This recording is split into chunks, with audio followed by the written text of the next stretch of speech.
Shabbat Shalom sa mga kapatiran dito sa Assembly of Yahuwah Philippines and Shalom din po sa mga kapatiran na ibang araw ang inyong pamamahinga. Kasi po ngayon ang aming pamamahinga, araw po ng Miyerkules at ito yung araw ng aming pamamahinga mga kapatid. So sa dakong ito, meron tayong pag-usapan na kung saan naumpisahan natin ito sa nakaraan mga kapatid. Pero ngayon, tuloy nating pag-usapan ito at bigyan po natin ng emphasis ngayon itong mga titik, no? Titik po ng Yehudyat. Naumpisahan na po natin yung ilang mga letters. Ngayon nasa letter X na po tayo, mga kapatid. So, ayan. Ah, Ngunit ngayon, i-highlight din po natin, mga kapatid, no? Highlight din po natin ang anak. As a way to give us a better understanding or foundation po. Sa nakaraan, na-highlight po natin ang ama at na-highlight din po natin ang mga ina at ngayon po, highlight din po natin ang anak, mga kapatid. So, yan po ang ating pag-usapan. Yeudyat, aka Paleo Hebrew, letter Hey, aka Hey or letter H, mga kapatid. At itong Ban, aka San or Ben, mga kapatid. So, yan po ang ating pag-usapan sa hapon na ito. So, mga kapatid, as a way of introduction, ano po yung ating pag-unawa? Okay, mga kapatid, patungkol sa kay Yahushua bilang the ban of Abba Yahuwah. So, yun po ang nais kong introductory question. Ano yung ating usual na unawaan, na intindihan about kay Yahushua bilang the ban of Abba Yahuwah? Okay, mga kapatid? So, allow your mind to work on that. Kasi po, patuloy nating pag-usapan yan as we proceed. And then, ano ba yung kahulugan ng letter H or hey o mga kapatid? Ano bang kahulugan yan? So, yan, titingnan natin today. At yan ay makikita natin sa Tahaliam 119, verses 34 hanggang sa 33 rather hanggang sa 40, mga kapatid. So, apat na mga talata po. So, since kanina narinig na po natin ang tunog ng tambuli bilang papuri sa Ama. Ngayon, patuloy nating purihin ang Ama through Tahaliam 34 verse 13.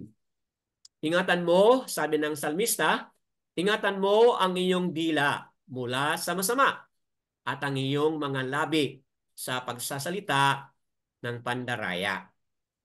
Ito po yung emphasize ng psalmist, mga kapatid, na kailangan mag-ingat tayo sa ating mga pananalita.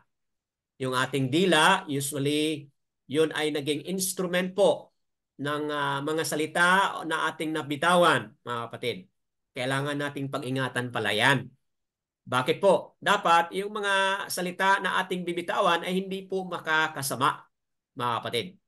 Okay? Katulad ng pandaraya, mga kapatid. So, kailangan i-tame natin yon, control po natin yon, mga kapatid.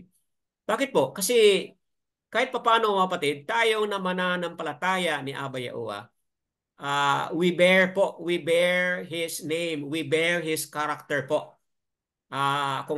Kung meron kayong mga napapansin sa mga religious leaders sa mga kapanahonan ngayon, di ba? Yun po ay isang realidad, mga kapatid, na ang laking bearing, ang laking importance, mga kapatid, na yung ating lifestyle, yung ating pananalita, dapat talagang nag-congruent or in agreement po doon sa ating mga pananampalataya o doon sa ating mga sinasabi rin po, mga kapatid. So, ayan, ang ating Ama, ating purihin po, ito po ang kanyang apat na mga titik, Yad, He, Uwa, He.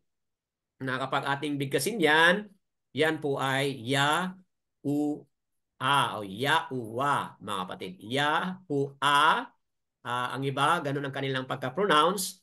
Others also will pronounce this as Yahuwah, mga kapatid. So, whichever way you wish to pronounce it, mga kapatid, there is no way we can make it perfect, mga kapatid. But we welcome po differences, how we pronounce those letters as long as ganun po yung ating pagka-acknowledge doon sa apat na mga titik, mga kapatid.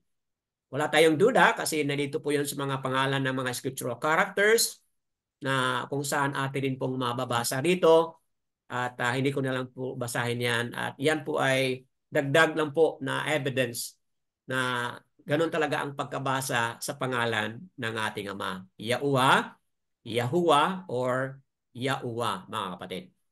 Tuloy tayong magpuri kay Yahushua na sa unang Juan chapter 12, chapter 2 verse 1 na po tayo. Unang Yaokanan, mga kapatid, 2 verse 1. Mga munti kong anak, sabi po ni Yaokanan dito, ang mga bagay na ito ay isinulat ko sa inyo upang kayo'y huwag magkasala.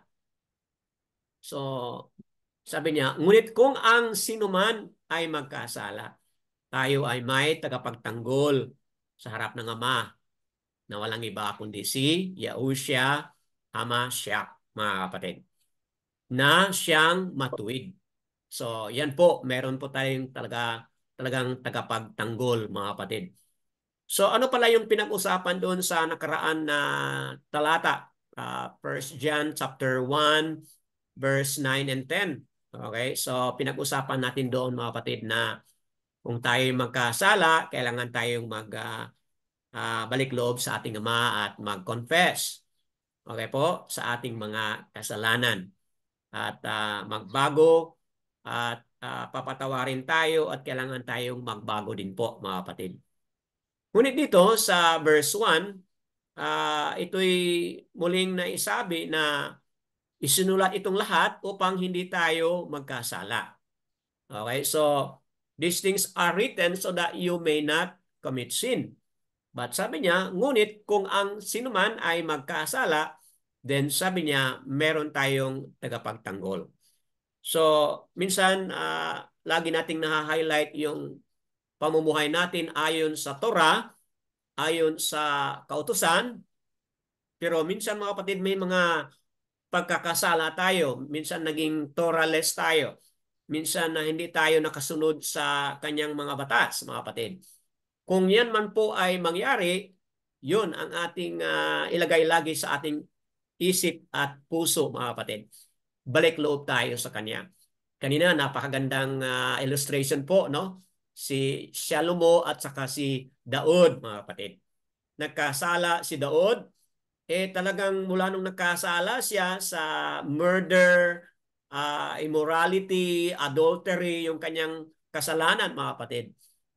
Talagang bukas loob po siyang nag-ayuno, nag-fasting, at talagang nag-humble down po si Daud sa kanyang pagkasala, mga kapatid. Ngunit si Shalomo, mga kapatid, he started right, pero nung siya ay nagkasala, wala tayong nakita doon sa ating reading kanina ayon sa unang hari chapter 11 na si Shalomo ay nagkaroon po siya ng repentant heart. Wala po, mga kapatid. Kaya talagang magkaiba po ang kanilang journey ng kanyang ama, mga kapatid. So, that being said, hope na we learn lesson from this. Kaya sinabi dito ng Yaokanan na kung sino man ang magkasala, sinabi dito, meron tayong tagapagtanggol. At sino po yung ating tagapagtanggol? Walang iba kundi si Yahushua HaMashiach na siyang matuwid. Yahushua is righteous, na siya din po ang maaring makatulong sa atin. But that being said, kailangan pagkatapos nating lumapit kay Yahushua na ating tagapagtanggol, kailangan talaga, mga kapatid, na magbago tayo. Kailangan talaga tayo na balik loob, mga kapatid. Mag-repent at magbalik loob. At lumakad muli doon sa kalooban ng ating Ama. So, That being said, kung tayo'y nakakilala na kang Yahusha, talagang kilala mo ang inyong tagapagtanggol. Okay? So, that's how important, mga kapatid, na talagang totoong pangalan ang ating nakilala. Kasi paano makapagtanggol ang ating masyak kapag hindi tama ang pangalan? Di ba, mga kapatid? Malaking problema po yun. Kailangan talagang nakilala natin ang totoong pangalan upang yung kanyang function bilang tagapagtanggol ating pong maranasan at maka-avail po tayo doon sa privilege na yon, mga kapatid. At hindi lang diyan, but maka-avail tayo sa tulong ni Yahusha. Ano yung kanyang tulong? Yung ating journey maging magaan po, mga kapatid. Kasi po, sabi ni Yahusha, "Come unto me those who are heavy laden and I will give you rest. For my yoke is easy," mga kapatid. Bakit naging easy yung yoke ni Yahusha according sa Matthew 11:28, mga kapatid? Because po, yung yoke na pinag-usapan doon, ano po mga kapatid, ang picture pa pala doon ay dalawang oxen na lumalakad, okay? Yung isa mature, yung isa younger, tapos naging magaan po ang trabaho ng younger kasi nandoon po yung older, mga kapatid. In like manner, gayon din po si Yahusha. Kapag nakilala natin si Yahusha, sabi niya, "Come unto me. Those who are heavy laden," sabi niya, "I will give you rest." Sabi niya, "My yoke is easy." Bakit naging easy yung kanyang yoke? Ano yung yoke niya, mga kapatid? Yung paglakad natin ayon sa Torah. Yung paglakad natin ayon sa kautusan. Bakit maging easy yun, mga kapatid? Kasi nandiyan siya, who is our strong leader. Tayo, very weak, but we are carrying the same yoke, mga kapatid. Kasi sabi ni Yahusha yun, "My yoke is easy" po. So, that being said, hindi mabigat at hindi mahirap kasi po nandyan si Yahusha, tumutulong siya sa atin upang maging magaan po ang ating obedience, ang ating walk ay maging magaan, mga kapatid. So, wow, di ba? Napakagandang paliwanag yan, mga kapatid. Sabi niya siya doon sa Yaokanan 15 verse 5, no? "Apart from me, you can do nothing." Di ba? So, talaga kung wala si Yahusha, wala tayong magawa o hindi natin kayang mag-obey, mga kapatid. So, that being said, kung may problema man tayo sa mga kasalanan, may tagapagtanggol tayo, merong magtulong sa atin, walang iba kundi si Yahusha, ngunit talagang lalakad tayo. Kailangan lalakad tayo ayon po sa kaniyang direksyon at ayon po sa kaniyang guidance. So, ayan mga kapatid, wala tayong duda sa pangalan Yahusha because it means Yahuwah saves, Yahuwah delivers. And it carries the perfect truth and facts about the true Messiah po. Okay po, so makikita natin yan, Matthew 1 verse 21.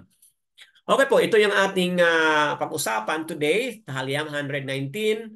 So ilang mga talata lang po, 8 mga talata, verses 13 hanggang sa verse 40. At ito po yung pictograph ng hay, mga kapatid.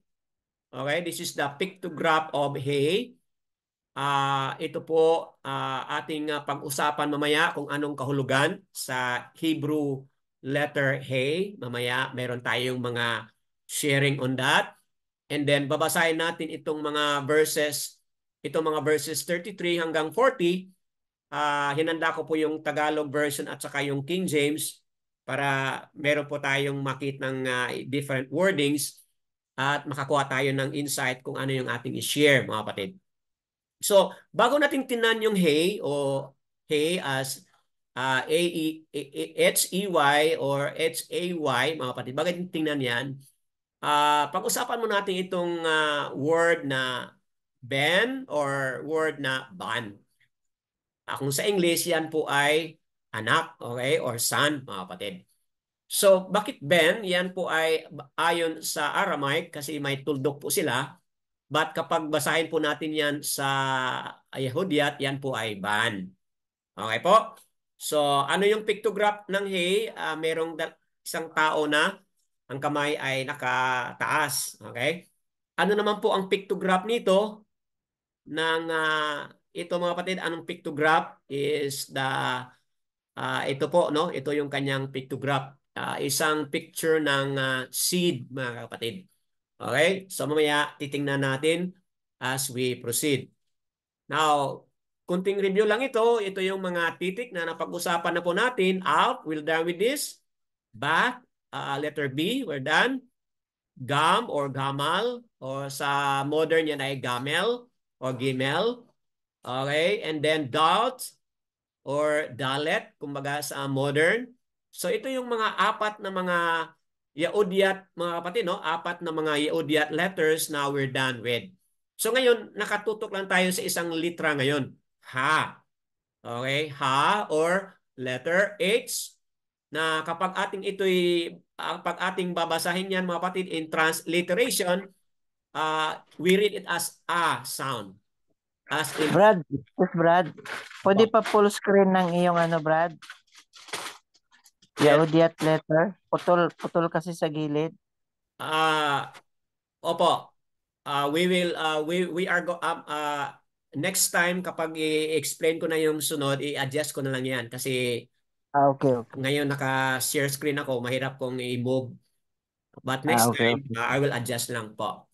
But for now, ito lang po, no, ang ating nakita at na-highlight. But later on, sa susunod na mga pagpapaliwanag, we will make adjustments po.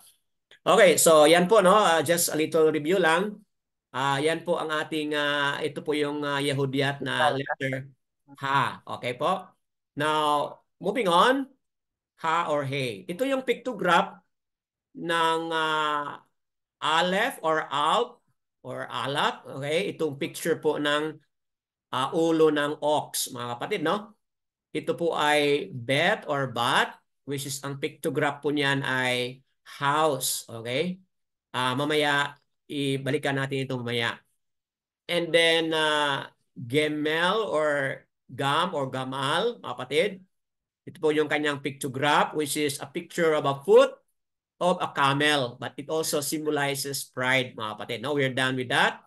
Dalt or dalet, ito po yung pictograph of a door, tent of a door, or a pathway po.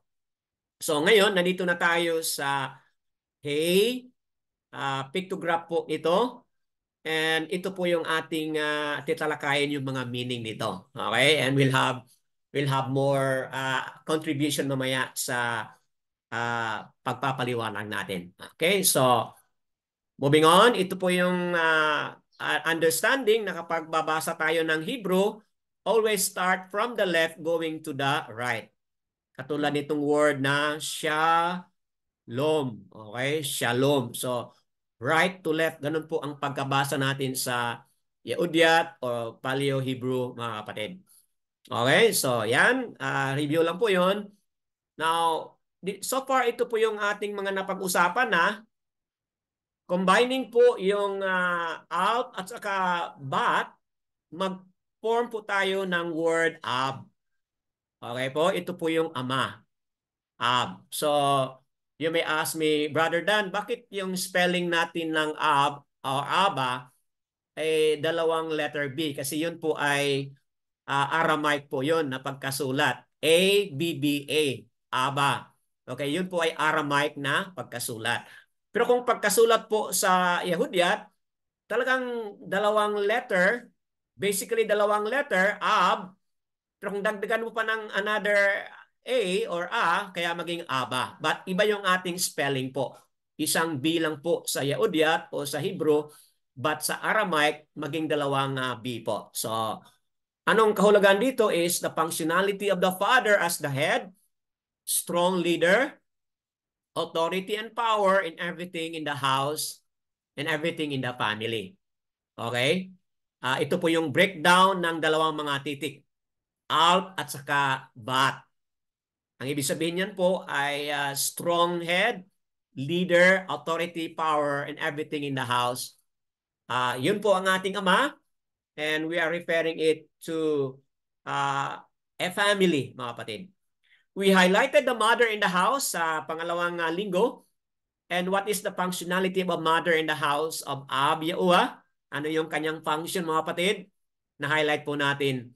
Mother comes from the Hebrew word kung sa Yahudyat ang pagkabasa, kung sa Aramaic, sa dalawang mga titik, Alp, mga kapatid, yan po ang ating na-highlight. And then yung M or mom, rather, mem, ang ibig sabihin po niyan ay water, light, womb, blood, chaos. Okay po? At na-double check na po natin yan. So, yun po ang ating binigyan ng halaga na just as we have honor Abba Yahuwah, we honor Yahushua po. Yun ang ating na-highlight sa nakaraan. So in the same manner, in the house, mga kapatid, the mother or the woman must be honored too.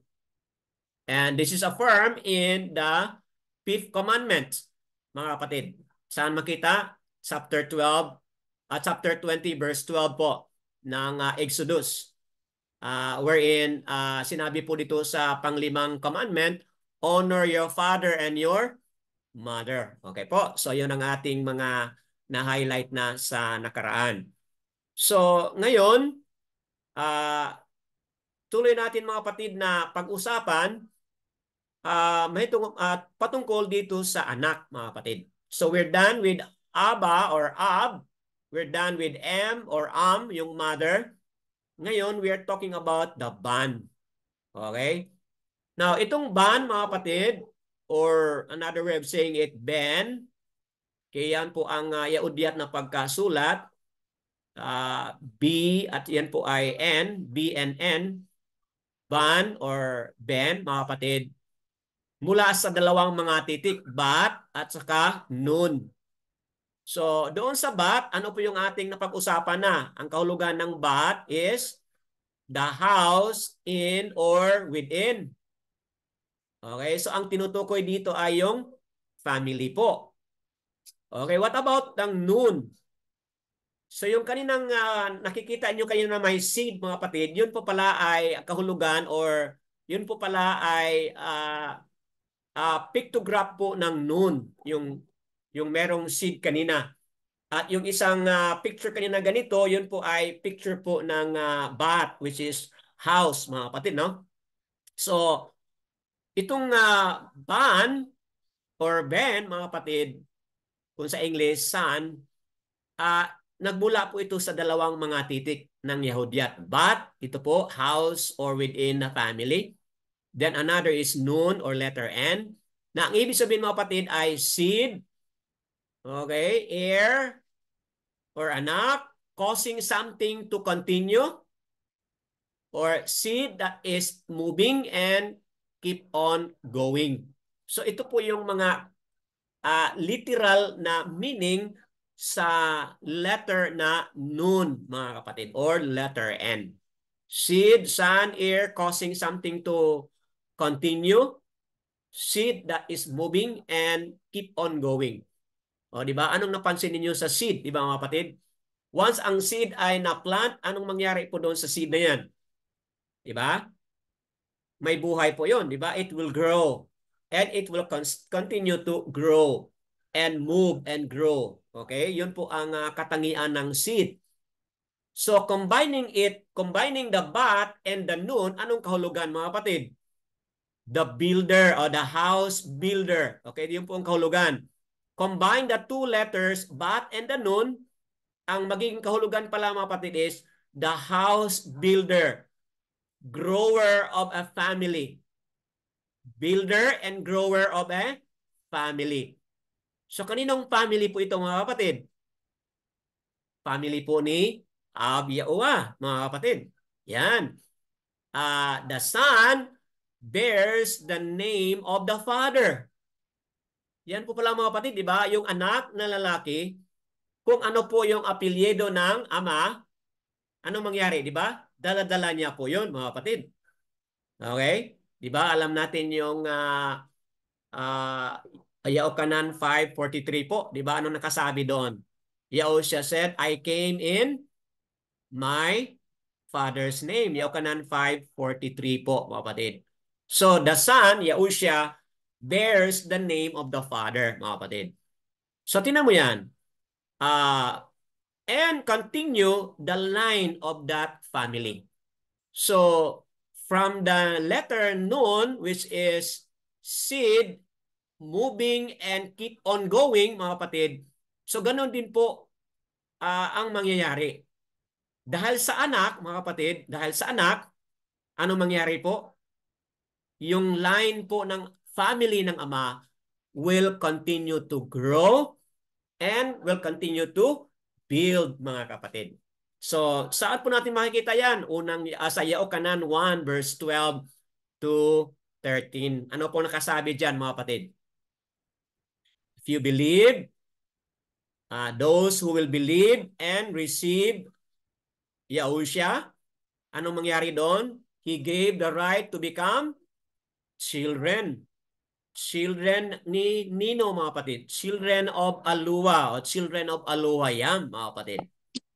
Children not born of natural descent, but children born from above, which is really born through the Ruach or the Ruach, mga kapatid.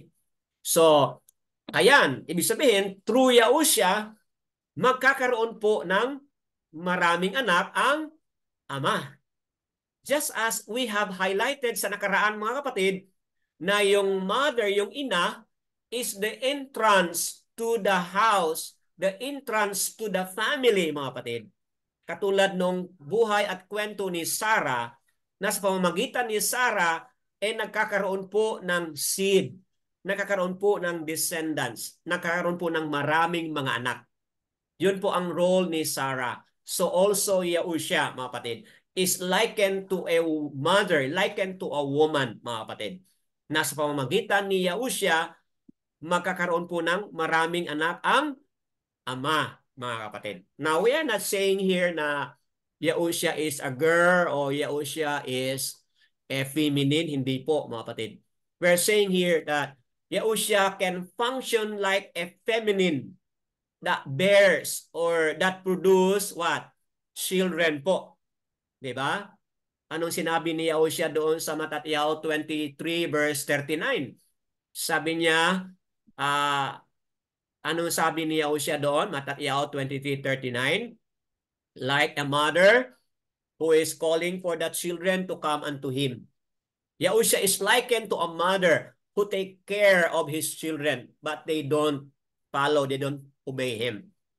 Sabi ni Yahushua, like a hen who takes care of the chicks, mga kapatid. Ganon si Yahushua. Meron siyang tinatawag na Yahushua is masculine, male, but pwede siyang mag-function, mga kapatid, as a feminine, as a female, mga kapatid, in order to produce more children kay Abba Yahuwah through Yahushua, mga kapatid. So, yan ay ating pagpaliwanag sa John 1:12 to 13. So the bond causes us to be reborn in the house of Abba Yahuwah, mga kapatid. Basahin mo yung Yaokanan 3 verses 3 to 5 na kapag tayo ay tumanggap at maniwala na kay Yahushua, mga kapatid, yung ating obedience na yan causes us to be born, to be reborn, mga kapatid, into the family ng ating ama. Now, we bear the name of the Father, mga kapatid, bilang mga children ng Ama, through Yahushua, we bear the name of the Father. As mentioned po dito sa Kazon, chapter 14, verse 1. Ano po nakasabi dyan, mga kapatid? 144,000 having, okay, the Father's name written in their foreheads.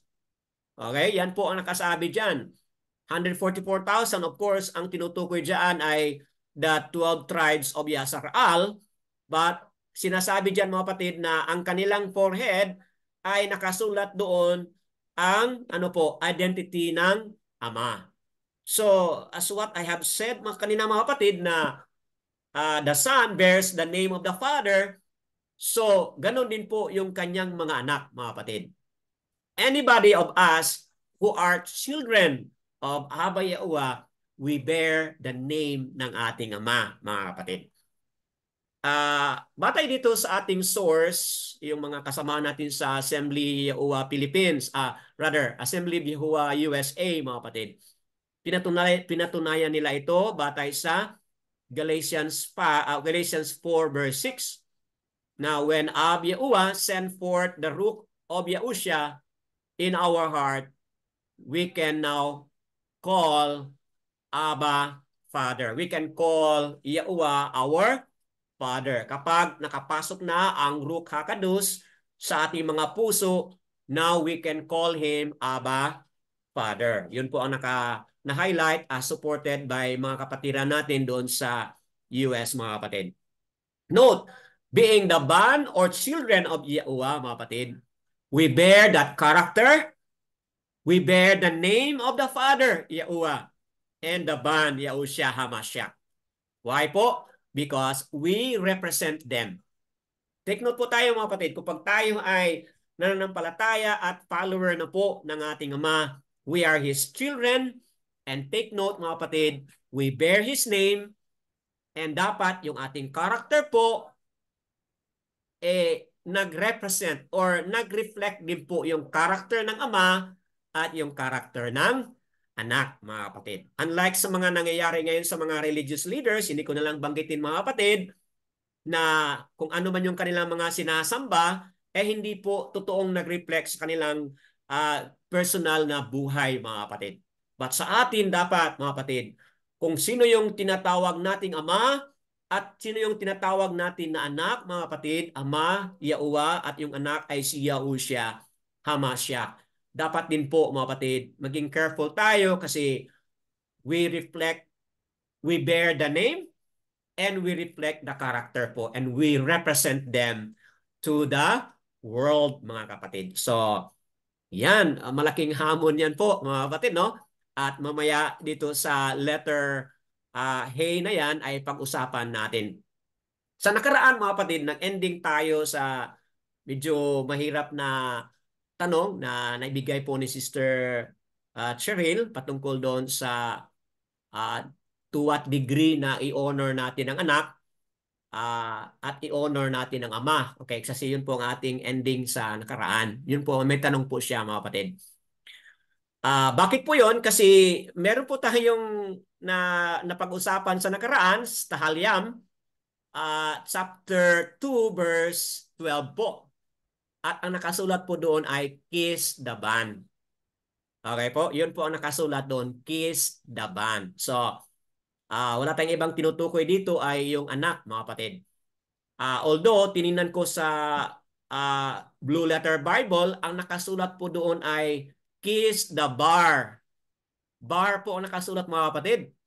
So nag-search ako kung bakit bar ang nakasulat doon at ang translation po ay son. Okay? Son po ang translation. Bakit po ang Hebrew doon sa Tahalyam 2 verse 12 ay bar hindi po ban. So doon I found out, mga kapatid, na sa Aramaic pala ang pagkasulat ay bar. Okay? B-A-R. Pero sa Hebrew, ang pagkasulat talaga ng anak is ban. 2 letters po, ban. So, yun po ang kaibahan, mga kapatid. But translated as son or ear, yun po ang tamang translation. So, tinignan ko natin, mga kapatid, yung word na kiss. Okay po? Yung word na kiss ay na-highlight ko ngayon. At ito po yung mga kahulugan. Kiss, arm, okay, kiss, na ang Hebrew word ay nasyak, mga kapatid, no? Nasyak, Strong's H5401, mga kapatid, na ito po ay kanyang mga translation. Kissed him, armed men, okay, or ruled or touched. So, mga kapatid, batay dito sa mga translated English, equivalent dito sa word na nasak, mga kapatid, which is kiss, mga kapatid. Kiss the band, kiss the bar, mga kapatid. Ito po yung aking na-highlight at nais kong emphasize today. Na itong kiss can be taken literal, na hinagkan talaga, can also be taken as figurative. So, ito po yung kahulugan, mga kapatid. To put it all together, ang kahulugan po is to touch gently. Or figuratively, mga kapatid, to handle gently. Okay po? Nakuha ninyo? So, yung anak, referring to Yahushua, kailangan figuratively, okay, we have to gently handle him or handle him gently, mga kapatid. But added to that idea is itong word na be equipped. Okay? Be equipped with. Okay? Ano yung be equipped with? Referring to the Son, mga kapatid. Kailangan equip tayo sa ano po? Other than we deal with the Son gently, mga kapatid. We handle the Son gently, mga kapatid. But we should also be equipped. Equipped with what po? Equipped with understanding. Okay? So ano yung best understanding na kailangan nating maging equipped tayo, mga kapatid? Marami pong nakasulat dito, mga kapatid, no, sa Yaokanan 5. Okay? Pwede po niyong mabasa yan. The whole chapter of Yaokanan 5, you can gain how to handle, how to deal with the Son gently, mga kapatid. Okay? At dito, na-highlight ko lang po itong another idea, mga kapatid, no? Fascinating up. Okay? Idea of fascinating up. So, in other words, kailangan meron tayong we deal the Son gently, mga kapatid, handle the Son gently, fascinating up, mga kapatid. Ano yun? Okay? So, dito sa verse 23 ng Yaokanan 5, ito po yung nais kong i-highlight. That everyone must value the bond, even as they value the Father. So, yan po, mga kapatid, no? Kailangan na talaga nating i-value ang anak. Kasi sa ibang mga grupo, mga kapatid, no? Ibang mga katuruan, ang binivalue lang nila po ay ang ama. Are you with me? Ang binabigyan lang po nila ng halaga ang ama. But batay dito, mga kapatid, sa mga pagpapaliwanag natin dito, kailangan talaga nating maging gentle tayo sa anak at may dahilan yan po. Kasi doon sa Psalm, ano po yung nasabi diyan sa Psalm, mga kapatid? Okay? Psalm chapter 2, ano pong nakasabi kung bakit maging gentle tayo? Kiss the bond, verse 12, lest he be enraged and you perish in the way, for soon his wrath is to be kindled. Baruch are those taking refuge in him. So, yun po ang sabi ni Daud, na we have to be gentle in dealing with the bond, mga kapatid. Kasi po, pwede siyang magalit at kung basahin natin yung Yaokanan 5 verse 20, binigay na po ng Ama ang ano po, ang 30. karapatan na ano po, saan po binigay ng Ama ang karapatan ng humusga? Judge. Opo. Binigay na po niya kay Yahushua, mga kapatid, ang karapatan na siyang humusga sa atin. So kaya napaka maganda, mga kapatid, no, yung sinabi diyan, no? Verse 20. Okay? No, verse 22 po. For the Father judges no one, but has given all the judgment to the bond. See?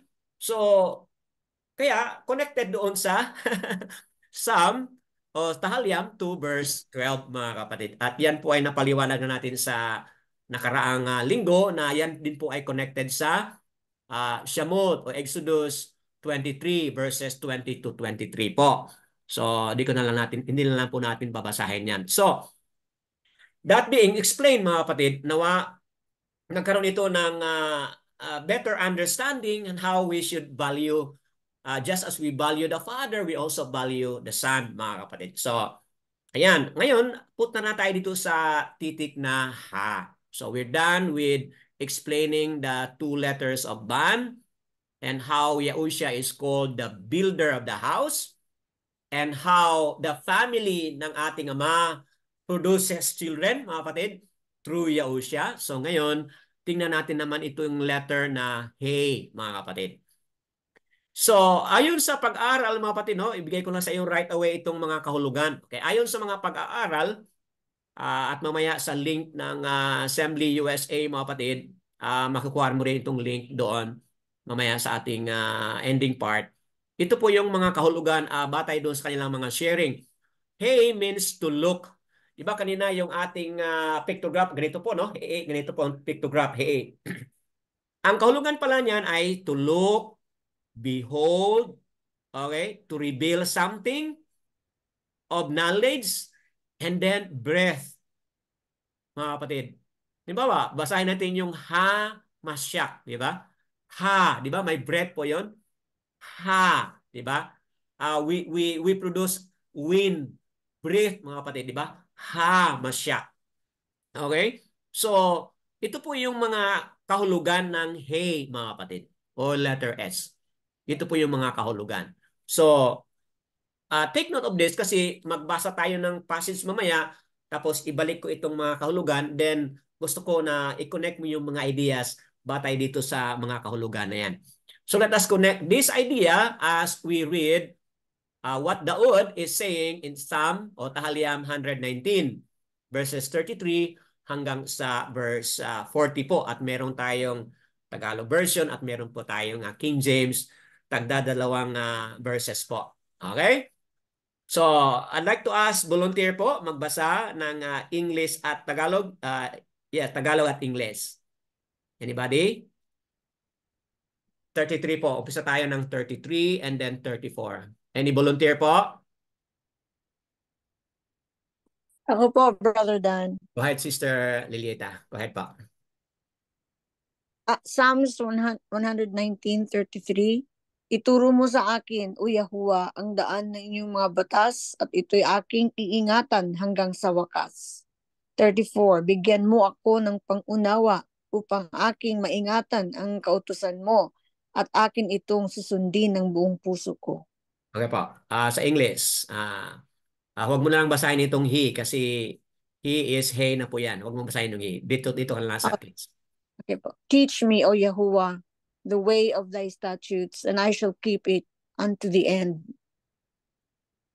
Give me understanding, and I shall keep thy law. Yea, I shall observe it with my whole heart. Okay po. Salamat sa Sister Lilieta sa pagkabasa. So, binalik ko itong meaning ng hey, mga kapatid. To look, behold, to reveal something, knowledge, and breath.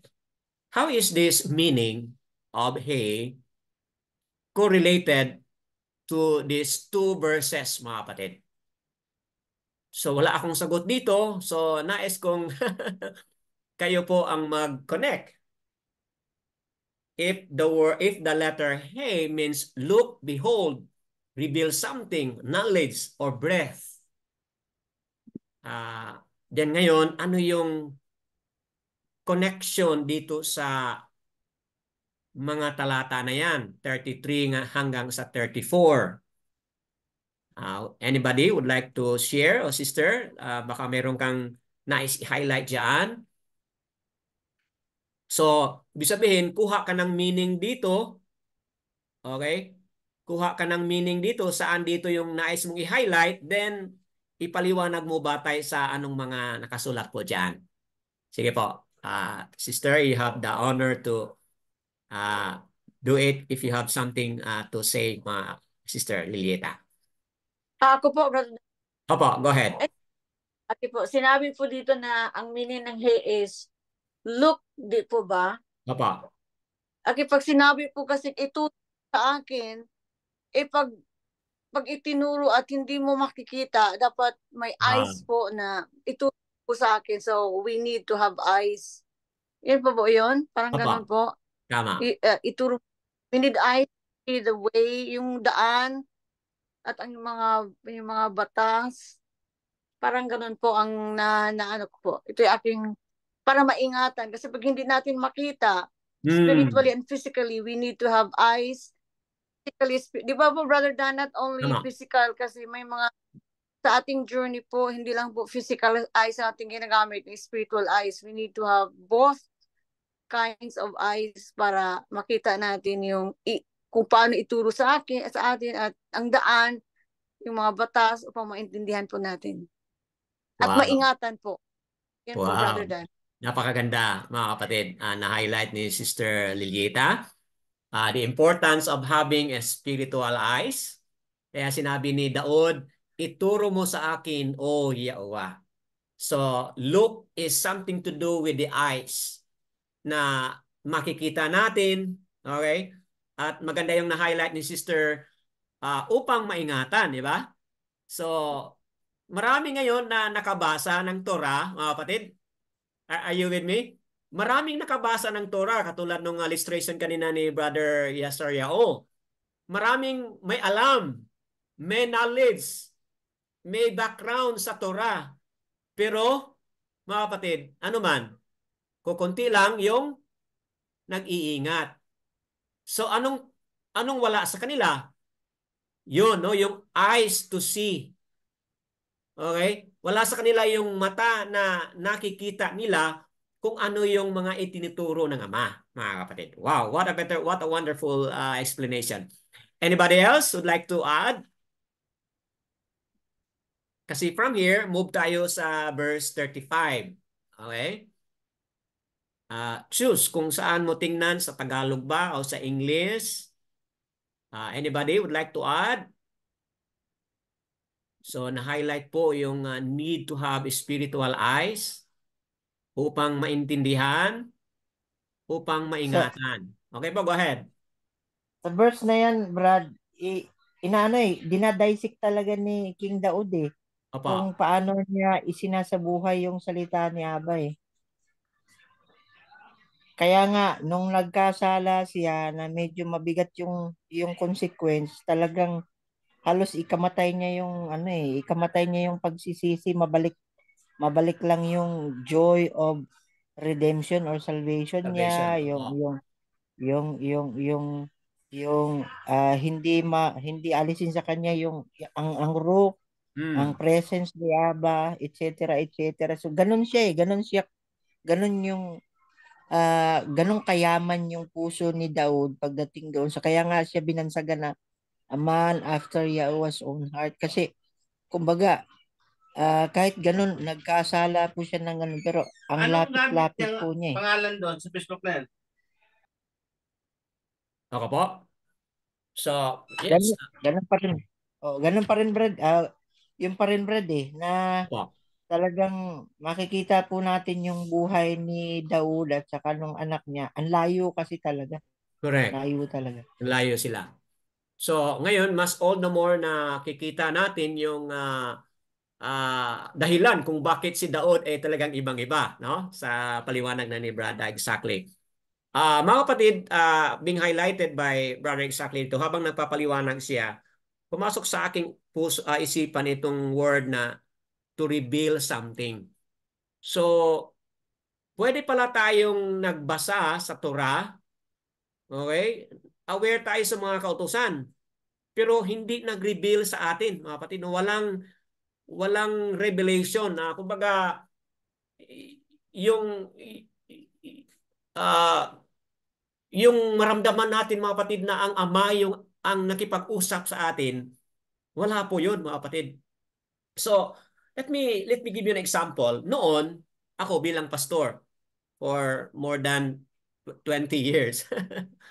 Familiar po ako nito mga kapatid. Itong mga reading na itong Psalm 119, very familiar ako niyan. Okay? Ngunit bakit iba yung aking journey noon nung ngayon na nakakilala ko na si Aba? Kasi mula nakilala ko si Aba mga kapatid, talagang kapag magbabasa ako, maramdaman ko na siya po yung nangungusap sa akin. So in other words, Abba, I'm reading His Torah. Abba is talking to me. Abba is revealing Himself to me, revealing His presence, and He is talking and He is conversing with me. So, ito pala yung kaibahan, okay, sa pag-unawa ni Daud kaysa you just memorize the Torah, you just memorize the verses and all, di ba? Okay naman po yung mag-memorize tayo, di ba? Pero unless na meron tayong awareness na ang Ama pala ang nag-reveal sa kanyang sarili, ang Ama pala ang nakipag-usap sa atin, mga kapatid, through the Torah, which is indeed walang iba kundi si Yahushua, mga kapatid. So kung di natin maramdaman yon, di ba, walang value, di ba? Hindi natin mabigyan ng halaga. Kaya sinabi dito, upang maingatan ang inyong mga kautusan. See? Tingnan mo yan. Kanina, di ba, na-highlight natin yung issue on wisdom and understanding po, di ba mga kapatid? Na-highlight kanina natin yun. O, tinan mo, ang binigyan ni Dao dito yung pag-unawa talaga, di ba? Understanding. Bigyan mo ako ng pag-unawa. Okay? Bakit mahalaga yung pag-unawa? Kasi yun na nga, maging maingat at masunurin ng buong puso. Mga kapatid, nakuha ninyo? So, ang kaibahan natin noon at ngayon is this, na yung ating puso ay buong buo na sumusunod sa Kanya. Di ba kanina pinaliwanag ko kung anong kaibahan sa puso ni Daud at saka si Shalomo. Shalomo po, kalahati lang ang kanyang puso para kay Aba. Pero kang Daud, talagang buo po. Okay? Buong buo ang kanyang puso. Ito po yung sikreto.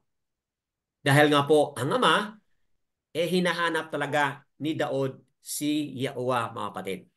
Na hindi lang in letter, in printing, but sa kanya ring presence, mga kapatid. Bakit po? Kasi tinan mo yan, yung word na breath. Breath, mga kapatid, is yung hininga ng ating Ama. Okay? That speaks of His presence po. Okay? Let me ask, may additional ba bago tayo magpunta sa verse 35 po? Dagdag ko lang, Brad, no, yung dun sa verses na to na yun sa verse 34, bigyan mo ako ng pangunawa upang aking maingatan ang kautusan. Dito pumapasok talaga, Brad, yung ano kung ano yung naintindihan mo doon sa tinatawag nito, kaalaman na ibinigay ni Aba, Hmm. na yung pangunawa na yun,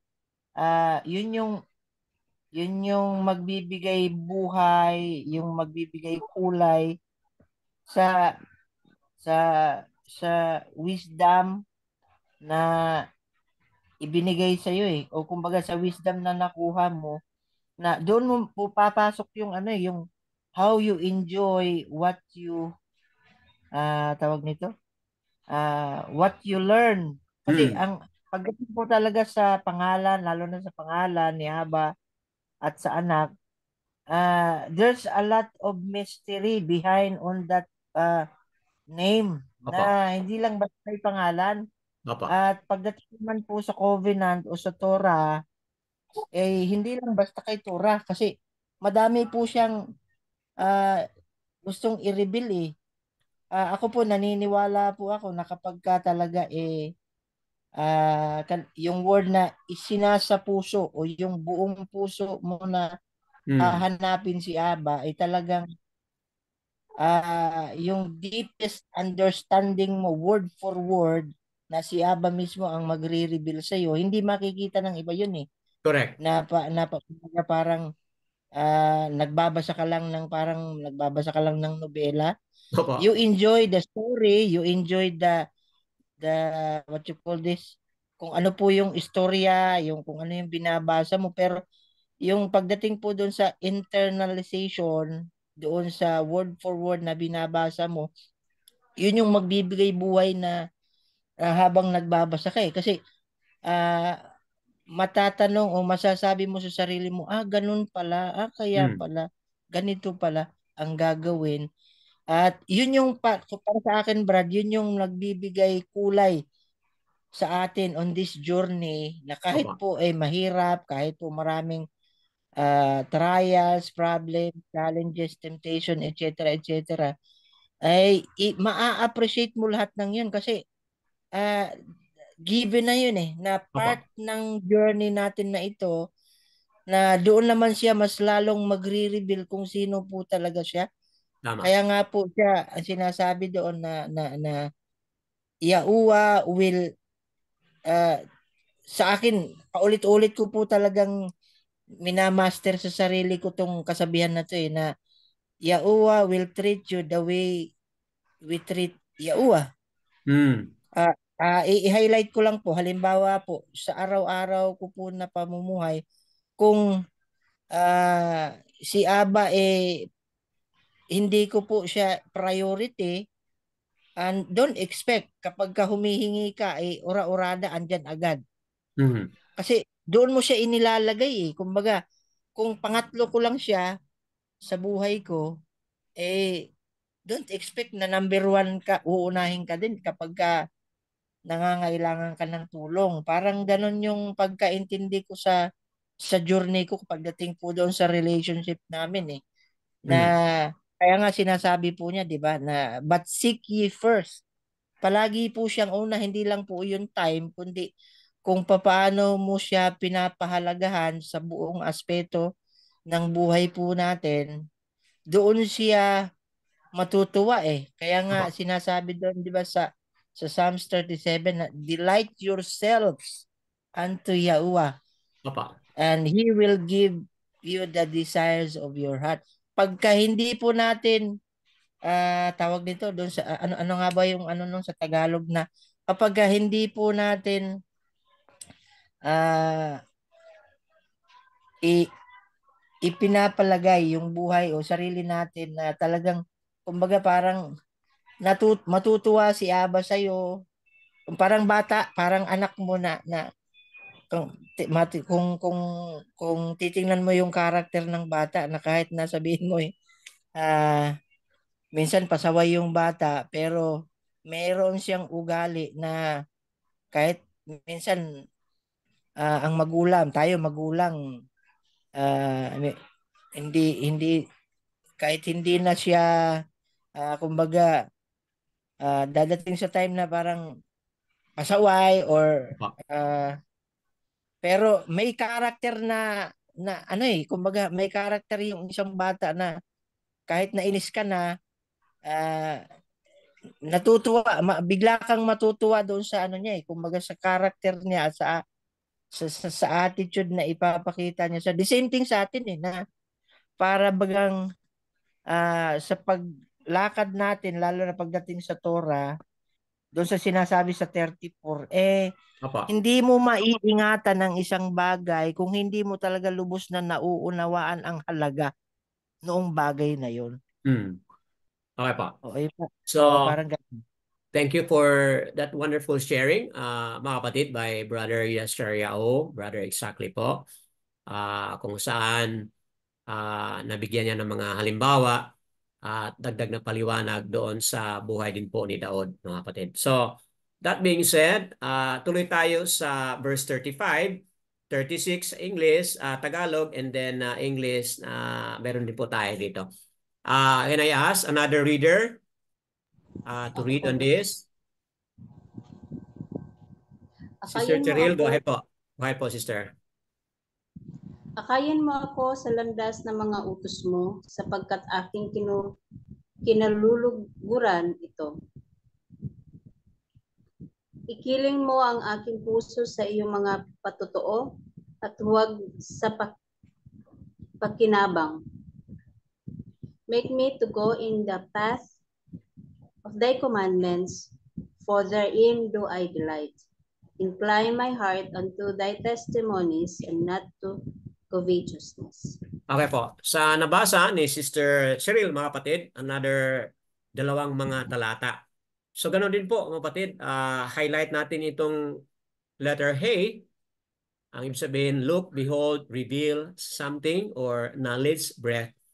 So dito sa ating dagdag dalawang mga talata, ano pa yung ating mga pagpapaliwanag dito, mga kapatid? Batay dito sa meaning on this letter Hey, mga kapatid. Sister Cheryl, baka ikaw yung mauna o if you have something to add, which of this meaning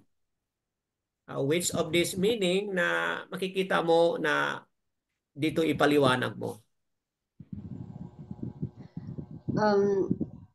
Make me to go into the path of thy commandments, for therein do I delight. Opa.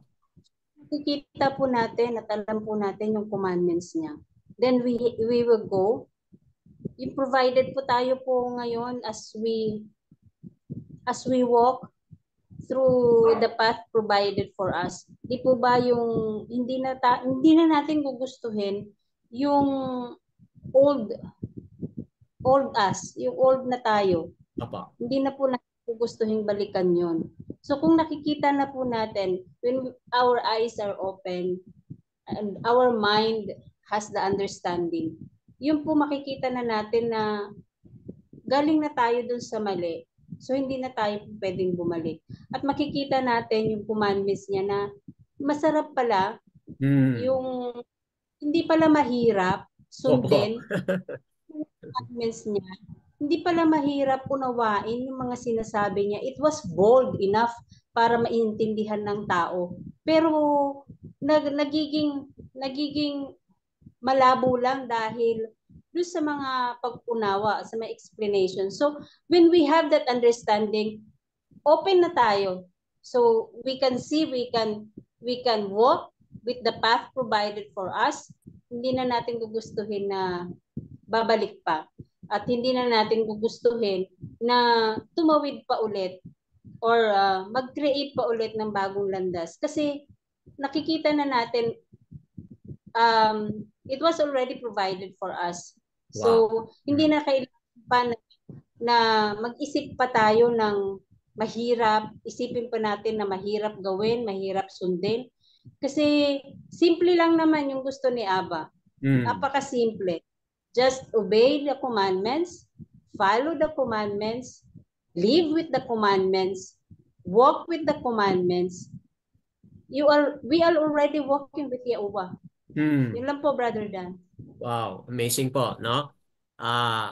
Kung bakit marami tayong mga kapatiran na kapag tinatanong tayo, ano ba yung mga tinuturo ninyo, sinasabi natin na balik tayo sa Torah, balik tayo sa mga kautusan, di ba? Ang lagi nating naririnig, ay, ang hirap naman yan, di ba? Ay, dito na lang ako sa New Testament, ayaw ko na lang yung Old Testament kasi ang hirap niyan, hindi nga nila kayang gawin eh. Di ba? Yun ang minsan ating naririnig sa mga objection ng mga karamihan. Pero dito sa paliwanag ni Sister Cheryl, mga kapatid, na hindi na maging mabigat, kundi maging magaan po ang ating pagsunod sa mga commandments. Bakit po? Kasi sinabi niya, na-highlight niya dito ang verse 35 po, make me to go. So, sino ang gagawa nito? Ang Ama po. Make me to go. Now, tinignan ng isang kapatid doon sa US, yung interlinear, kasi ito po yung King James translation, no? Make me to go. But nakita ng kapatid doon sa pagtingin niya sa language dito, doon sa interlinear, na-highlight niya yung word, mga kapatid, na cause me. Di ba? May kaibahan yun, di ba? Make me to go, may kaibahan doon sa cause me to go. Di ba po mga kapatid, may kaibahan yun? So, make me to go or cause me to go in the path of thy commandments. Ito yung puso, mga kapatid. Meron si Daud. Ganon siya grabe, no? Ang kaniyang hunger, kumbaga, hunger for the word ng ating Ama, mga kapatid. Take a look at verse 36. O, di ba? Incline my heart unto thy testimonies and not to, okay? Ano ito? Huwag sa pakinabang or not to covetousness. Mga kapatid, human as we are, ano po tayo? Di ba? We are greedy. We are selfish. Ang ating nakikita, yung ating sarili lang. Hindi natin nakikita yung iba, mga kapatid. But take note of this, na si Daud, dito nakafocus, mga kapatid. Nakafocus siya kung ano yung ginagawa ng Ama, okay, causing Daud to walk on His commandments, making Daud to walk in His commandment. Doon naka-zoom in, mga kapatid, si Daud. Naka-look siya doon, nakatingin siya doon, mga kapatid. And hindi dito sa mga bagay, okay, earthly things na kanyang matatanggap, mga kapatid. O, di ba? Makita mo yung kaibahan diyan. When a person look at things of this world, di ba? Ang tendency is magiging covetous siya. Magiging greedy po siya, mga kapatid. Ngunit kung ang focusing ng kanyang pananaw at mata, attention mga kapatid, talaga doon sa ano yung ginagawa ng ating Ama. Ano yung sinasabi ng ating Ama doon sa kanyang mga salita. Then, mga kapatid, makita natin yung kaibahan. Something else to add, mga kapatid? Thank you very much, Sister Cyril and Brother Yasariao. You have something to add, mga kapatid, bago tayo magpunta sa verse 37? Brother Dan. Go ahead Brother po, Dan. Sister Lilieta. Go ahead po. Revealing something, di ba, it needs spiritual ears po, Brother Dan. Tama. So it's not only the physical and the spiritual eyes that we do need, but also the spiritual ears para ma-reveal po. Kasi pag normal na ears lang ang ating gagamitin, hindi ma-reveal po sa atin, di po ba? Opo. Kailangan po natin spiritual ears, so the knowledge of Yahuwah or yung mga ano niya ay ma-reveal po niya sa atin. Yan lang po, Yes. Brother Dan. Yes po. So, hindi lang eyes but also ears, no? Eyes and ears. And then, dagdag po natin mga kapatid, no? Yung heart din po. Okay? Heart din po na willing at handang tumanggap po kung ano yung mga pagpapatuo at pagpapahayag ng ating Ama, lalo na sa kanyang mga salita.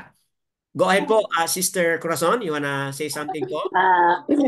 According to Luke 11 verse 34, Papa. sabi niya dito, your eye is a lamp that provides light for your body. When your eye is good, your whole body is filled with light. But when it is bad, your body is filled with darkness. Wow.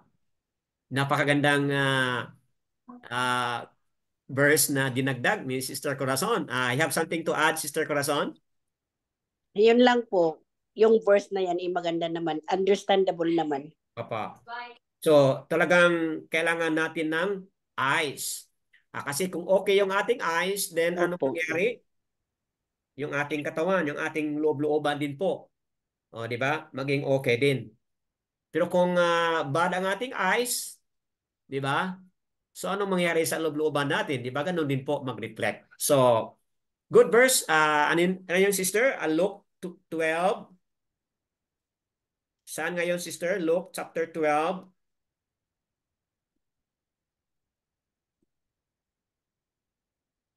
34 po. Okay, Luke 11, chapter 12, 34. verse 34, mga kapatid, no? Okay. 34. Yes, brother. 11 o chapter 12? Chapter 11, verse 34. Luke. Okay po, okay po. Tama. Chapter 11. Opo. Mga kapatid na manunood sa Republish, no? Yung binasa ni Sister Corazon, nandito po sa Luke chapter 11, verse 34 po. So, wow, what a wonderful truth na lamp of the body is the eye. Therefore, when the eye is good, all of your body is enlightened. But when your eye is evil, your body also is darkened. So, amazing po. Praise Abba Yahuwah. Okay po, let's proceed sa next na verse.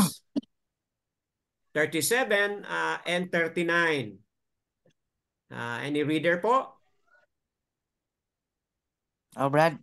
Okay, go ahead, Brother Yasar Yao. Go ahead po, Brad. 37, 38 po, no? Apa. Sige po. Verse 37, ilayo mo ang aking mga mata sa pagtingin sa walang kabuluhan at bigyan mo ako na buhay sa iyong mga daan. Pagtibayin mo ang iyong pangako sa lingkod mo na para sa mga natatakot sa iyo. Yun. Opo, go ahead na, Brad.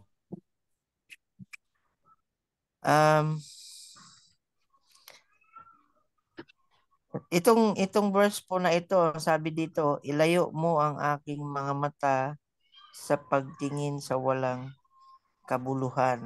Opo. So dito papasok po yung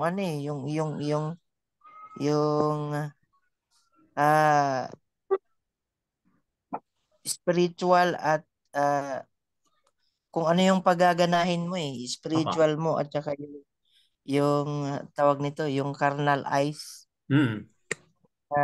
Dito pa lang may precaution na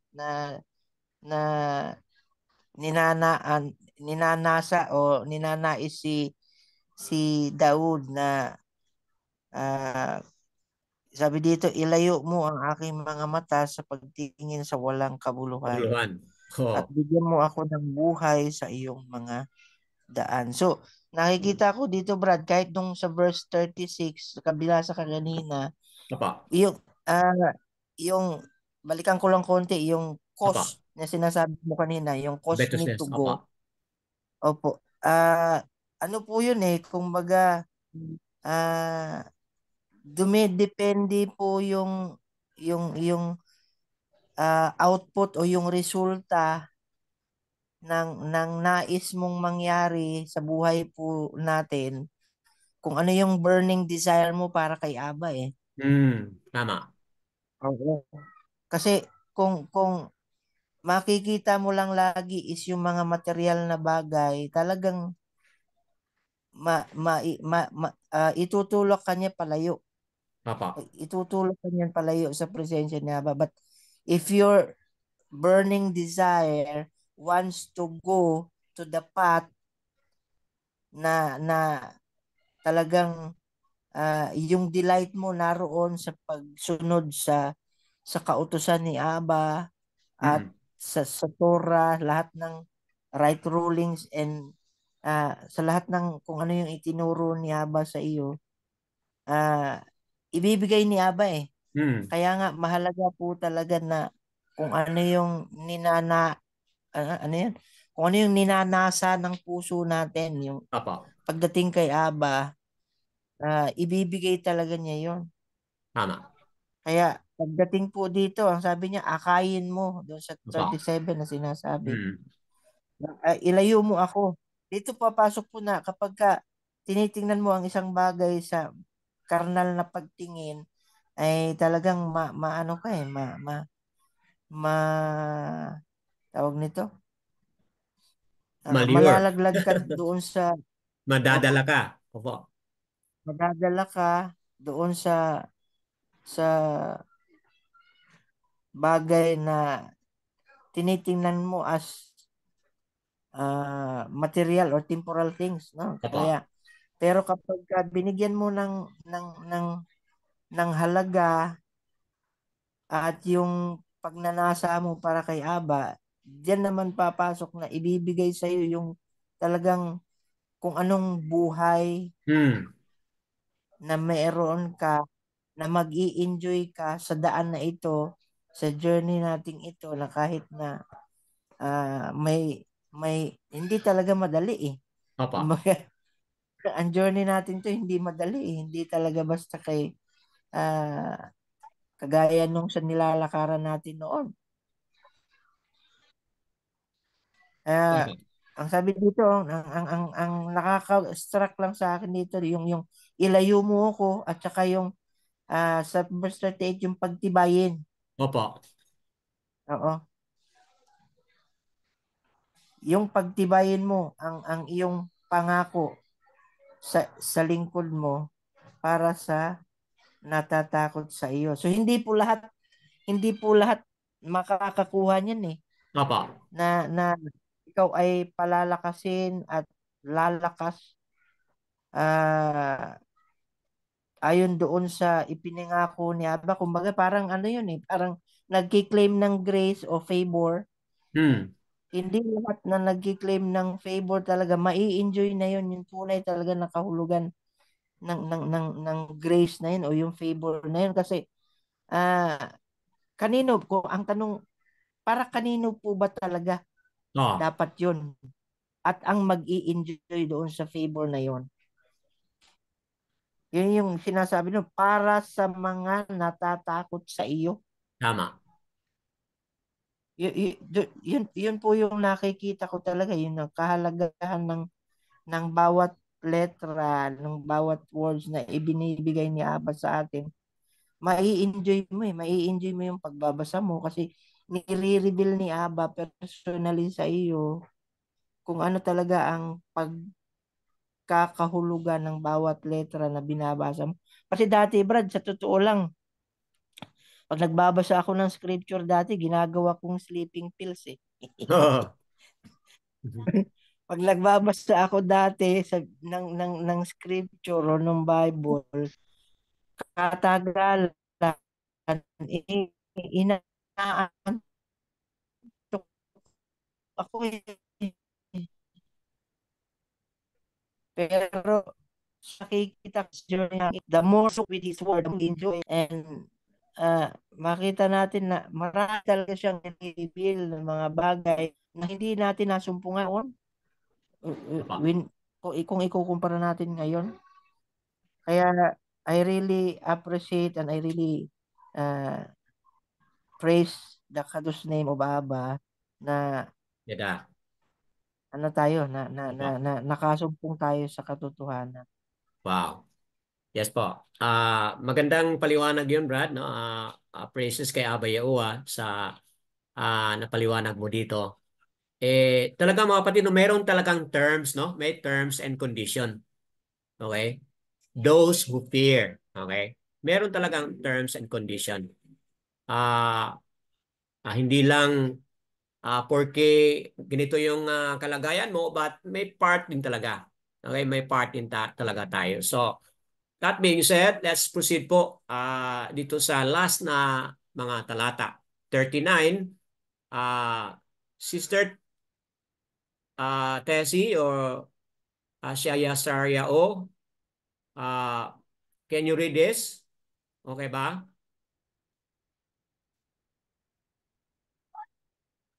Sister Dayan, pwede mo mong basahin ito, Sister? Tagalog at saka English.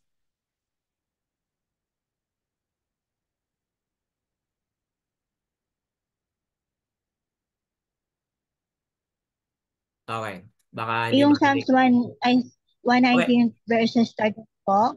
Opo, 39, 40. Okay, go ahead po. Sa ilayo mo ang kahihiyan na aking kinatatakutan sapagkat ang mga batas mo'y mainam. Psalms 119 verses 40. Ako'y nasasabik sa iyong mga panuntunan. Bigyan mo ako ng buhay sa iyong katwiran. Psalms 119 verses 39. Turn away my reproach which I fear, for thy judgment are good. Psalms 119 verse 40. Behold, I have long after thee precepts, quicken me in thy righteousness po. Okay po. Thank you, Sister Diana, sa pagkabasa. Mga kapatid, batay sa nabasa ni Sister Diana, tinan mo yun ito, no? Continuation doon sa napaliwanag ni Brother Exactly kanina. Ilayo mo ang kahihiyan na aking kinakatakutan. Di ba mga kapatid? Kapag ang ating pananaw ay malayo na po sa tamang pananaw, di ba? Kanina, di ba? Ito yung na-highlight dito ni Brother Exactly, no? Na ilayo mo ako sa aking mga mata sa paningin sa walang kabuluhan. Di ba mga kapatid? Sa internet, di ba po? Maraming mga bagay na matisod ang ating mga mata. Sa mga bagay na hindi dapat tayo nakatingin at nakikinig, mga kapatid. Opo, marami yan. Okay? Ibig sabihin, kapag na out of focus na tayo, na out of zoom na tayo doon sa tamang paningin, pakikinig, mga kapatid, anong mangyari? Dito sa verse 39, okay? Maging mapunta na tayo doon sa mga bagay na kahihiyan. Okay? That will put us to shame, mga kapatid. Kaya naramdaman ni Daud yan na ang kanyang mga mata ay hindi dapat mawala doon sa tamang mga bagay. Lagi lang siya dapat nakatingin sa tamang mga katuruan at pag-unawa. Kasi alam ni Daud po na yan ay maghahantong kapag mali ang mga tinitingnan, maghahantong po yan doon sa mga kahihiyan, mga kapatid. Okay? So dito may dahilan siya kung bakit nais siyang malayo doon sa mga bagay na kahihiyan. Ang kanyang dahilan is because sabi niya, sapagkat ang mga batas mo'y mainam. Di ba? Yun ang kanyang dahilan. Ako'y nasasabik sa inyong mga panuntunan. Bigyan mo ako ng buhay sa inyong katuwiran. So, mga kapatid, ano pa yung nais ninyong idagdag dito batay sa ating nabasa with Sister Diana? Something else to add before tayo magtapos?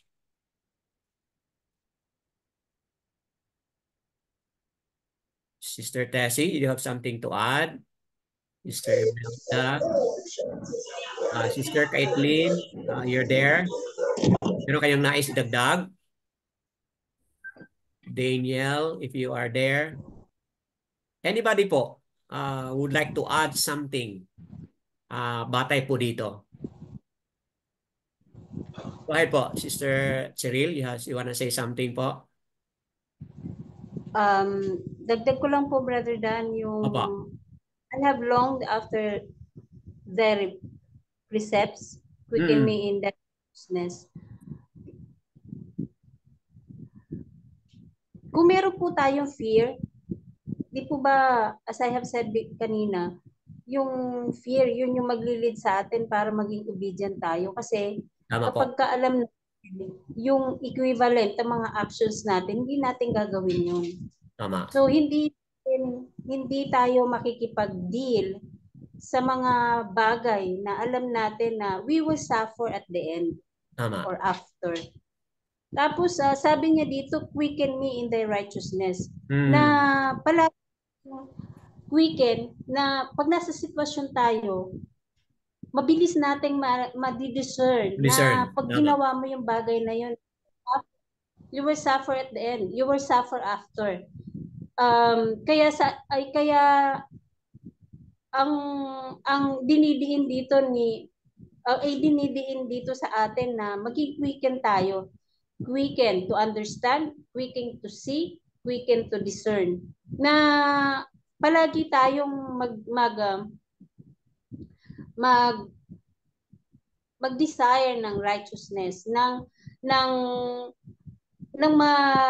mabilis nating makuha o mabilis nating maintindihan, mabilis nating maalala kung ano yung mga tagubilin, kung ano yung mga commandments, kung ano yung mga sinasabi ni na hindi tayo maging kagaya ng mga Israelites noon na they tend to play. Opa. Na hindi nila iniisip yung magiging result ng mga ginagawa nila. Basta maging sila at maging but yun po, they tend to play the situation. They test the patient, yung grace ni Abba Yahuwah, yung patience ni Abba Yahuwah, yung understanding ni Abba Yahuwah, kung hanggang kailan kung hanggang kailan niya mauunawaan o pagbibigyan ng mga Israelita noon. And as we have walked and as we have learned, dapat po hindi na natin maging ugali ng kagaya ng mga Israelita noon na they played Abba Yahuwah. Kaya hindi po natin nakukuha din yung gusto nating makuha because of that mindset na naiintindihan naman ako ni Abba, maunawaan ako ni Abba, and afterwards we will suffer for that action. Opo. Brother Dan. Salamat po. Praises kay Abba Yahuwah sa paliwanag ni Sister Cheryl, mga kapatid. Highlighting itong word na quicken. Okay, para mapabilis yung ating pag-decide. Kasi po, buhay po ang pinag-usapan dito, no? Sa Tagalog, ang pagkasalin po, bigyan mo ako ng buhay. So, na-check ng ating kasama doon sa US, itong word na quicken sa Hebrew yan po ay kaya or kai. So, kai po ang pagkasalin doon, pagkasulat rather sa Hebrew, na ang ibig sabihin, kapag na-quicken tayo, meaning magiging tama yung ating decision at yung decision natin ay naghahantong doon sa tamang buhay or buhay na makatwiran o buhay na ayon sa katwiran, mga kapatid. So, Ayun, no? Napakagandang paliwanag. Okay, mga kapatid, is there anyone else na may idagdag pa? Siguro mula sa verse 33 kanina, you wanna share something or saan pa doon sa mga previous verses 33 hanggang dito sa verse 40. Meron bang magdagdag mga kapatid or something to add bago tayo magtapos?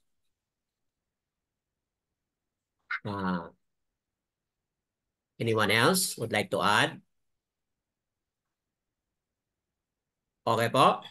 So, Brother Dan. go ahead, Po, Sister Lilita. Go ahead po. Ano lang po, the giving of something and the taking away of something are in the hands of Yahuwah, no, Brother Dan? Hindi tayo pwedeng titingin kung wala yung, tulungan mo ako makakita at tulungan mo rin po akong hindi makita. So wala pong gawa ng tao, everything is in the hands of Yahuwah. Oh, wow. Ilayo mo ako. O Yahuwah, tulungan mo ako sa pagtingin, sa paglayo, ay wala talagang maboast ang tao, diba, Brother Dan, sa ating Opo. sarili. Yun lang po. Opo. So, mga kapatid, dito sa na-highlight ni Sister Lilita, nais ko idagdag, no, na ako din mga kapatid, no, nandito ako ngayon sa journey na, kasi nga, no, involved ako po sa mga pagpapahayag, pagtuturo. Minsan, mga kapatid, I have to be honest na minsan, dito sa mga preparation, matagal sa akin kasi marami akong dapat pagmuni-munihan. Bago ko i-encode sa PowerPoint, tinatanong ko pa kay Aba, tama ba ito? Then pagkatapos na deliver, magtanong pa ako sa kanya, saan ako nagkamali doon? Di ba mga kapatid, ganun na yung ating ganun na yung ating awareness mga kapatid. Kasi kung meron man tayong maling na ituro, maling na ipaliwanag, then yung consequence po is very very very serious mga kapatid. So kaya minsan sa aking journey, ganun ang aking struggle. Hirap doon sa paghanda ng mga PowerPoint kasi nga may mga bagay na kailangan pagmuni-munihan talaga kung yan ba ay tama, yan ba ay mali and all. Okay, so katulad itong napaliwanag natin ngayon dito na ang desire talaga ni Daud, mga kapatid, na yung kanyang pananaw ay laging nasa tama, laging nasa kanyang mga utusan ng ating Ama. At ayaw niya yung mga tiwali at mga mali kasi po ang mahalaga is yung ating buhay ay talagang nakafocus tayo doon sa ano yung matuwid, mga kapatid. So, that being said, ito po yung ating panapos na Abba Yahuwah is cleansing us a clear understanding of this letter. Okay, isang letter lang po ngayon, mga kapatid, no? Letter He, which is ang kaulugan ng letter He po sa Hebrew, Yehudiat, rather, is look, behold, to reveal something or knowledge or even breath. So, mga kapatid, as we end, when we look to Yahuwah, mga kapatid, no? With the letter He, when we look to Yahuwah, when we focus on Yahuwah, mga kapatid, for guidance, ano mangyari, mga kapatid? He causes us to walk in the path of His commandments.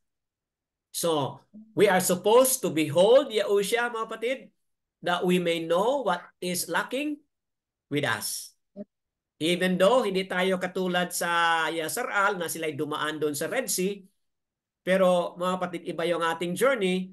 But less assured po mga kapatid, Yahuwah is with us, mga kapatid, through Yahushua at sa kilos na rin po ng Ruach HaKodesh na siyang magbibigay po sa atin ng guidance at magbibigay rin po sa atin ng lakas.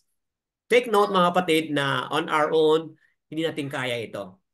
But with our full attention kay Yahuwah for guidance. Ano po nakasabi doon sa Proverbs chapter 3, 5, and 6? Okay? Trust in Yahuwah with all your heart and lean not in your own understanding. And in all your ways, acknowledge Him. So, nawa itong titik na He at itong mga 8 mga talata ay nakapagbigay po sa atin ng malinaw na all we need is look upon Yahuwah. Okay? Behold Yahusha, mga kapatid.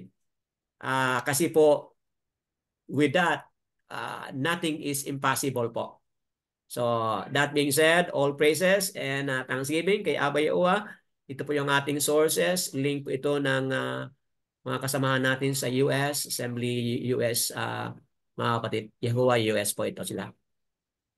So, we'd like to end kung mayroon pa kayong mga comments before tayo matapos. You have something? Wow, marami na tayo, no? Umabot na tayo ng 10 po. All praises kay Abba Yahuwah. Is there something you wanna add before tayo matapos? Go ahead, brother. Brad, may konti lang, Brad, pahabol. Dun Go sa ahead. word na quicken, Brad,